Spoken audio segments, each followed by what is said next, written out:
আসসালামু আলাইকুম প্রিয় দর্শক।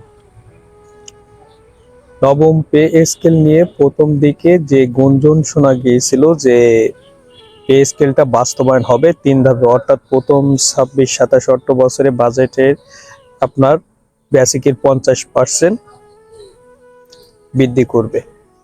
কিন্তু এক্ষেত্রে দেখা গেছে যে পে স্কেলটা সর্বশেষ যে পরিস্থিতি দাঁড়িয়েছে তাতে করে দুইটা ধাপে বাস্তবায়ন করতে হবে। কারণ পে স্কেল এর কারণ কি, দুইটা ধাপে বাস্তবায়ন করতে হবে, তার কিছু মূল কারণ আছে। তার 1 নম্বর কারণ হলো আপনার পে স্কেলটা বাস্তবায়ন করতে গেলেই আপনার যে এক্সট্রা যে 10 থেকে 15% যে সুবিধাটা কর্মকর্তা বা কর্মচারীরা পেয়ে থাকেন, এই সুবিধাটা আর থাকবে না। তখন এই সুবিধাটা যখন না থাকবে তখন দেখা যাচ্ছে যে অনেকের বেসিক যেটা আছে সেটার ইনক্রিমেন্ট হয়ে দেখা যাচ্ছে বাদ যে এই যে বোনাসটা বা এক্সট্রা যে সুবিধাটা এটা বাদ গেলে ইনক্রিমেন্টটাই বেশি হয়ে যাচ্ছে, সেক্ষেত্রে পে স্কেল কম হয়ে যাচ্ছে, কাজে লাগতেছে না। মানে যে সুবিধাটা পেত তার থেকে কম হয়ে যাচ্ছে। এক্ষেত্রে দেখা যাচ্ছে অনেক ক্ষেত্রে তাদের লাভের থেকে ক্ষতির সম্ভাবনাটা বেশি থাকবে। হ্যাঁ, যে কারণে পে স্কেলটা বাস্তবায়ন করতে হলে আপনাকে অবশ্যই দুইটা ধাপে বাস্তবায়ন করতে হবে এবং প্রথম 26, 27 অর্থ বছরে যেটা করতে হবে সেটা হলো আপনার মূল বেতন যেটা আছে, বেসিক যেটা আছে সেটা শতভাগ বাস্তবায়ন করতে হবে, যে গ্রেড হোক না কেন।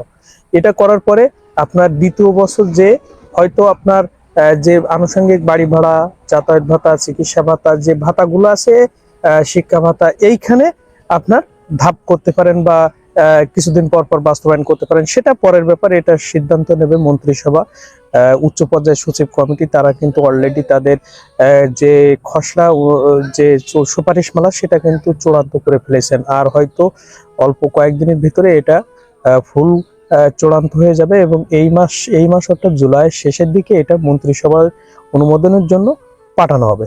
সচিব কমিটি তাদের কার্যক্রম শেষ করে ফেলাবে। আরো একটা বিষয় যে আপনার যেভাবেই কার্যকর হোক না কেন পে স্কেল, সেটা কার্যকর ধরা হবে 1 জুলাই 2026 থেকে।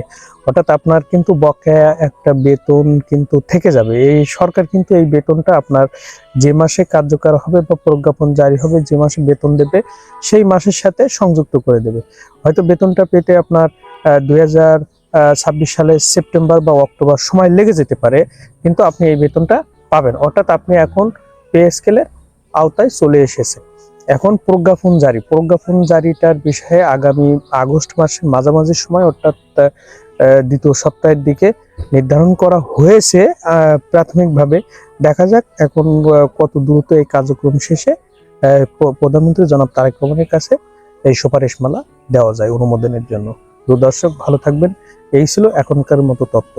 ভিডিওটি ভালো লাগলে অবশ্যই সাবস্ক্রাইব করবেন। আসসালামু আলাইকুম।